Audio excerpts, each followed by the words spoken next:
നൂറ്റാണ്ടുകൾക്ക് മുൻപ് ഓണാട്ടുകരയുടെ ഹൃദയഭാഗമായ മാവേലിക്കരയിലെ കുറ്റിക്കാടുകൾ മാത്രം നിറഞ്ഞിരുന്ന ഒരു പ്രദേശത്ത് ഊരാള സമുദായത്തിൽപ്പെട്ട ആദിച്ചൻ എന്നൊരാൾ താമസിച്ചിരുന്നു.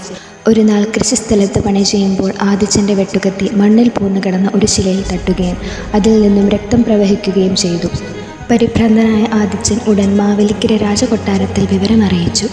അന്ന് ഈ പ്രദേശങ്ങൾ ഇടശ്ശേരി രാജകുടുംബത്തിൻ്റെ അധീനതയിലായിരുന്നു. മഹാരാജാവിൻ്റെ നിർദ്ദേശപ്രകാരം ജ്യോത്സ്യൻ എത്തുകയും പ്രശ്നവിചാരം നടത്തി ഈ ശില നവനീത കൃഷ്ണവിഗ്രഹമാണെന്നും ഉടനടി പ്രതിഷ്ഠാകർമ്മങ്ങൾ നടത്തുകയും ചെയ്യണമെന്ന് അറിയിച്ചു.